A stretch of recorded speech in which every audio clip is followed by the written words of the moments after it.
चंद्रयान 3 का योगदान मोदी जी ले रहे हैं तो मूत्रदान का भी योगदान मोदी जी को ही जाना चाहिए। हम बहुत रिलैक्स होते हैं। थैंक यू मोदी जी। प्रधानमंत्री के फेशियल में मैडम कितना खर्चा होता है आपको पता है? जितना आप लोग साल में खर्चा नहीं करते होंगे मोदी जी 1 घंटे में उतना। राम राज्य थोड़ी है भाई, तो जंगल की अभी भारतीय जनता पार्टी की सरकार नहीं बनी, ठीक, उन्होंने शपथ नहीं लिया।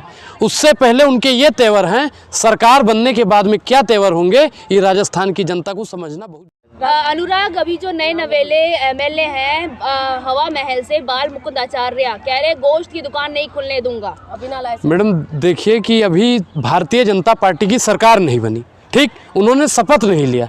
उससे पहले उनके ये तेवर हैं, सरकार बनने के बाद में क्या तेवर होंगे ये राजस्थान की जनता को समझना बहुत ज़रूरी था। लेकिन राजस्थान की जनता ने आंख बंद करके मतदान कर दिया। अब वो जीते हैं हवा महल से, अब वो मीट की दुकान बंद कराएंगे आगे समय पर पता नहीं क्या। एक धर्म, सुनिए मैडम, एक धर्म एक विशेष, मैं शुरू से बोलता आया हूँ कि भारतीय जनता पार्टी सिर्फ और सिर्फ एक धर्म और एक विशेष धर्म को टारगेट करने का काम करती है। फ़ोन पे एसपी डीएसपी को ऐसे हड़का रहा है जैसे कि गृह मंत्री हो। विधायक की भाई एक गरिमा होती है और प्रशासन की अपनी गरिमा होती है। एक कांस्टेबल भी अपने आप पे आ जाए ना तो प्रधानमंत्री को भी गिरफ्तार कर सकता है, लेकिन अब सैया बने कतवाल तो डर का है बात का। तो ठीक उसी प्रकार जो बाल मुकुंदाचार्य जो कह रहे हैं वो अमर्यादित है, वो असंवैधानिक भी है। उस पर मुझे लगता है कि भाजपा सरकार को भी कड़ी से कड़ी कार्रवाई करनी चाहिए। क्या लगता है ये राम राज्य की शुरुआत हुई? ये राम राज्य थोड़ी है भाई, तो जंगल राज्य है। और जहाँ जहाँ भाजपा की सरकार है वहाँ वहाँ जंगल राज्य की स्थापना शुरू हो गई है। वो चाहे मध्य प्रदेश हो या राजस्थान हो या छत्तीसगढ़ हो या उत्तर प्रदेश हो या कोई भी राज्य हो, जहाँ जहाँ भाजपा की सरकार है वहाँ पे आए दिन मुसलमानों पर अत्याचार होने, आपको भी मालूम है। कह रहे स्मृति ईरानी तो ये कह रहे हैं कि जो कांग्रेस की सफाई हुई है इसीलिए हुई है क्योंकि वो सूरज की तरफ चमकने वाले प्रधानमंत्री के ऊपर उंगली किया है, थूका है। मैडम हम सुने नहीं, एक बार दोबारा बोलिए। कह रहे जो सूरज है ना, हाँ। सूरज की जैसे चमकने वाले प्रधानमंत्री है। प्रधानमंत्री जी सूरज की तरह चमकते हैं। प्रधानमंत्री के फेशियल में मैडम कितना खर्चा होता है आपको पता है? जितना आप लोग साल में खर्चा नहीं करते होंगे मोदी जी 1 घंटे में उतना खर्चा करते हैं। प्रधानमंत्री जी का जो चेहरा चमक रहा है, स्मृति ईरानी जी भी वो फेशियल नहीं करवाती होंगी जो हम मोदी जी करवाते हैं। उनके चेहरे पर लाइट लगी होती है। आपको बड़ी दिक्कत है प्रधानमंत्री? बिल्कुल मुझे बिल्कुल दिक्कत है। हाँ। क्योंकि वो पैसा नरेंद्र मोदी के बाप का नहीं है, अनुराग ओझा के बाप का उसमें पैसा लग रहा है। एक मैडम साबुन की टिकिया खरीदती हो ना, उस पर भी आपको टैक्स देना पड़ता है, वो आपका पैसा, इसलिए आपको भी बोलना पड़ेगा। क्यों? लेकिन आप लोग नहीं बोलोगे। आप लोगों ने अपना जमीर, अपना स्वाभिमान, अपना आत्मसम्मान भारतीय जनता पार्टी के यहाँ गिरवी रख दिया है। अब जिस पत्रकार ने कर दिया हो तो भैया सवाल नहीं पूछेगा सरकार से। और तो मैडम ऐसे दिन आ गए हैं कि आज तक पे पत्रकार नाच रहे हैं। अब बताइए कि जिस देश का पत्रकार नचनिया हो जाए उस देश के चौथे स्तंभ का क्या होगा? आप लोग जवाब जरूर दीजिएगा। कड़वे सवाल पूछ ले तो पत्रकार नचनिया हो जाते हैं। आप एक चीज, 3 तारीख को मैडम आज तक पे पत्रकार लोग नाच रहे थे, तो खुशी ना मनाए? नहीं, खुशी चाचा जीते हैं। पापा विधायक बने हैं जो खुशी मना रहे हैं, चाचा मुख्यमंत्री बनेंगे। पत्रकारों का काम होता है सर सवाल पूछना, लेकिन पत्रकार आजकल नाच रहे हैं, आपको भी मालूम है। लेकिन सवाल कोई नहीं पूछेगा। कोई भी टीवी चैनल का पत्रकार मुकुंदाचार्य से नहीं पूछेगा कि आपने ये काम क्यों किया, दुकान क्यों बंद कर। प्रधानमंत्री नरेंद्र मोदी ने वादा किया था कि 2 करोड़ रोजगार देंगे। जिनके पास रोजगार नहीं है भैया ठेला ही लगाएगा, और ठेला भी बंद करवा देने का अगर कोई काम करता है तो भारतीय जनता पार्टी करती है। इन्होंने कहा था पकौड़ा तलो। अब भैया जिनके पास गैस सिलेंडर है, पकौड़ा तल रहा है, तेल है, पकौड़ा तल रहा है, जो मीट की दुकान खोल के बैठा है वो भारतीय जनता पार्टी की तानाशाही से इतना परेशान हो गया है कि उसको प्रशासन जाके कह रही कि लाइसेंस नहीं है। अब किसके पास लाइसेंस है? मोदी जी के पास झूठ बोलने का लाइसेंस है मैडम। मोदी जी होता है गारंटी होता है। मोदी जी का मतलब गारंटी, और गारंटी को धरातल पर उतारना। देखिए जिस चीज की मोदी जी गारंटी लेते हैं उस चीज की पक्की गारंटी होती है कि काम नहीं होगा। गारंटी का तो वजह है कांग्रेस साफ हो गया। मैडम आप भारत माता की कसम खा के बता दीजिए कि मोदी जी ने गारंटी ली थी ना कि हर साल 100 स्मार्ट सिटी बनेगी। बोलिए। अरे बोलो मैडम, बोलो, दलाली मत करो। मैं जो पूछ रहा हूँ उसका जवाब दीजिए आप। मोदी जी ने बोला था स्मार्ट सिटी बनाने के लिए कि नहीं बोला था? बोलिए, बोलो। मुंह में ताला लग गया, ताला लग गया। जनता मोदी जी के साथ है। जनता नहीं, आप जैसे पत्रकार दलाली उनकी कर रहे हैं। आप पहले बताइए 100 स्मार्ट सिटी बन रहा है कि नहीं बन रहा है? मोदी जी ने कहा था एम्स बनाएंगे, आप बता दीजिए कितने एम्स बने हैं इस देश में। सुनिए मैडम, इस देश से राम मंदिर को अगर हटा दिया जाए तो आप बता दीजिए मोदी जी ने विकास क्या किया है?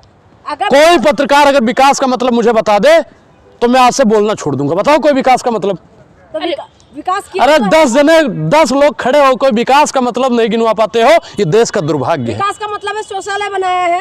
शौचालय बनाया है इसीलिए तो जीता है। एक चीज बताइए, शौचालय बनाया है, एक चीज के लिए मोदी जी को थैंक यू। इसका भी योगदान मोदी को जाता है। अगर चंद्रयान 3 का योगदान मोदी जी ले रहे हैं तो मूत्रदान का भी योगदान मोदी जी को ही जाना चाहिए। हम बहुत रिलैक्स होते हैं। Thank you Modi ji, thank you Modi ji. ये मैडम देखिए, शौचालय बनाने से और मूत्रालय बनाने से देश का विकास नहीं होता है। IIT, इसरो और नागरवाड़ा बाढ़ कितना आप बना रहे बताइए, एम्स कितना बना है? पहले लोटा लेके जाते थे, मोदी जी ने सोचा है? एक चीज बताइए कि लोटा ले 12,000 रुपए में किनका भैया शौचालय बन रहा है? 12,000 रुपए में कौन सा विकास हो रहा है मैडम बताइए?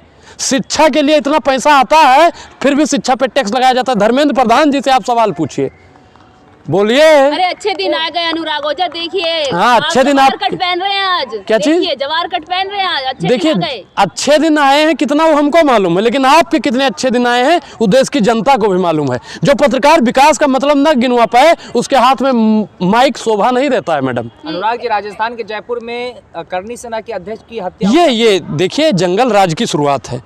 और चाहे वो कार्यकारिणी सेना का हो या और किसी का भी हो, जहाँ जहाँ भाजपा की सरकार है वहाँ वहाँ ऐसी हत्याएं आम दिन होती रहती। ये तो जैसे फिल्मों में नहीं होता कि गुंडों को मार दो, वैसे ही हर जगह भाजपा की सरकार में हो रहा है। भाजपा वाले क्या कह रहे हैं, वो जो बाबा बालकनाथ जो कह रहे हैं कि हम मुख्यमंत्री के दावेदार हैं, उन्होंने कहा था कि हम गुंडों माफियों को भेज देंगे बांग्ला, जहाँ कर्नाटक चले जाएँ, हिमाचल चले जाएँ, बांग्लादेश चले जाएँ। अब बताइए, मतलब साफ है, इनका भेजने का मतलब साफ है कि एक धर्म, एक जाति, एक विशेष। अगर जंगल राज को ही खत्म करना है तो महंगाई को खत्म कर दीजिए, जंगल राज को खत्म करना है तो बेरोजगारी को खत्म कीजिए। जंगल राज साहब है नहीं, राम राज के नाम पर, राम राज के नाम पर और पता नहीं किस किस चीज के नाम पर लोगों को मारा जा रहा है। अगर बालकनाथ सीएम बनते हैं नहीं तो बनेंगे उत्तर भाई। प्रदेश के जो है सेकंड मॉडल दिखेगा, वो बनेंगे ही नहीं, दिखेंगे क्यों? और मैं एक चीज, वसुंधरा राजे मुझे सुन रही है कि नहीं सुन रही है? ए वसुंधरा राजे जी, आपसे हाथ जोड़ के तो मेरा पहले नमस्कार। आपके पास 20-25 विधायक हैं और लोग कह रहे हैं कि आप नहीं बनोगी सीएम, तो आप अपने विधायकों को लेकर अशोक गहलोत के खेमे में चले जाइएगा। आपको अपनी वो दोस्ती भी निभाएंगे और आपको मुख्यमंत्री बना देंगे। करिए भाजपा से बगावत, क्योंकि भाजपा के लोग वसुंधरा राजे को मुख्यमंत्री नहीं बनाना चाहते हैं साहब। अगर बालकनाथ बन गया तो वसुंधरा राजे का क्या होगा? वसुंधरा राजे को बनना चाहिए ना, बनाए, लेकिन नहीं बना रहे लोग। अगर मोदी जी ने काम ही नहीं किया तो कैसे जीत गया? मोदी जी ने काम क्या किया है गिनवाइए। अभी आप विकास पे तो बात कर रहे थे, कौन सा काम किया? देखिए ईवीएम के बदौलत, ईवीएम के बदौलत, ईवीएम में मैं ईवीएम पे बात करूंगा। पहले ईवीएम पे आप सुनिए कि जिस देश में एटीएम मशीन हैक हो जाता है, ठीक, लोगों का दिमाग हैक हो जाता है, पत्रकारिता हैक हो जाती हो, उस देश में ईवीएम हैक होना स्वाभाविक बात है। एक चीज बताइए कि 3 राज्य जो बड़का बड़का राज्य था वो बीजेपी जीत जाती है और जो छोटका राज्य है वो कांग्रेस को दे देती है। इसमें मोदी जी की चालबाजी है। अभी आप जैसे पत्रकारों को समझना चाहिए। आप जैसे पत्रकार अगर आज आवाज़ नहीं उठाएंगे तो देश गर्क में चला जाएगा। और जितना जिम्मेदार इस देश का मीडिया है उतना ही नरेंद्र मोदी है। अनुराग ओझा, आप तमाम मतदाताओं पर सवाल उठा रहे हैं। मैंने वोट दिए मोदी जी के चेहरे पर। मोदी जी के चेहरे पर तो राजस्थान, मध्य प्रदेश, छत्तीसगढ़ का मुख्यमंत्री मोदी जी बनेंगे। रोड शो तो किया था ना, नहीं, भाषण दिया था ना। रोड शो से मतलब नहीं, आप मुख्यमंत्री पे बात कीजिए। हाँ। मुख्यमंत्री भैया बनेंगे मोदी जी। ब्रांड है मोदी जी, ब्रांड। अनुराग ओझा, तुम्हारी बुराई करने से कुछ नहीं बिगड़ेगा मोदी जी का। तो देख लेना 24 में, देखिए आपको याद होगा। यही कह रहे थे आप, सुनिए, 5 राज्य में देख मैं लेंगे। क्या बता रहा हूँ कि आप लोग ध्यान दीजिएगा। 2018 में चुनाव हुआ था, 3 राज्य कांग्रेस पार्टी जीती थी, आप सबको याद होगा। और लोकसभा कौन जीता था फिर 2019 में? 2019 में कौन जीता था लोकसभा? मोदी जी। मोदी जी जीते थे। अब 2023 में चुनाव हुआ, 3 राज्य कौन जीता मैडम? बीजेपी। बीजेपी जीती। अब लोकसभा कौन जीतेगा ये आप लोग समझदार हैं। शांत रहिए। जमानत जब हो जाए। सपना देख रहे हैं क्या? नहीं, हम दिन में सपना भी देखते हैं, रात में भी सपना देखते हैं। हम 24 घंटा सपना मोदी जी की तरह नहीं देखते। हम जो देखते हैं वो हकीकत होता है। मैडम, मेरे आवाज में कल भी दम था, कल भी दम था, आज भी दम है। और प्रधानमंत्री नरेंद्र मोदी के कार्यालय पे भी चढ़ के अनुराग ओझा बोलने का काम करता है। अनुराग ओझा डरने वाला नहीं है भारतीय जनता पार्टी की नीयतों नीतियों से। कौन? अरे डरे, कैमरे के पीछे आप हैं या हम हैं? 10 लोगों के सामने बोल रहे हैं। आप जैसे चापलूस पत्रकार अनुराग ओझा के सवालों का जवाब नहीं दे पाते। डरा हुआ प्रधानमंत्री। अरे मैडम, एक चीज बताएं, हम पूर्वांचल से हैं भाई। हमारी अवधि में कहा जाता है कि पहले चुट्टी देखी थे, दूसरे चुट्टी बर्दाश्त करी थे और तीसरे चुट्टी में हम लोग खेत दे थे। मतलब पहली गलती माफ, दूसरी बर्दाश्त और तीसरी बर्खास्त। और तीसरी में हैट्रिक मारने वाले प्रधानमंत्री। मैडम देखिए, अंधे के हाथ बटेर लग जाए तो उसे शिकारी नहीं कहते हैं। हाँ, लेकिन आप लोग ऐसे ही चापलूसी और दलाली करते रहे तो कुछ भी हो सकता है।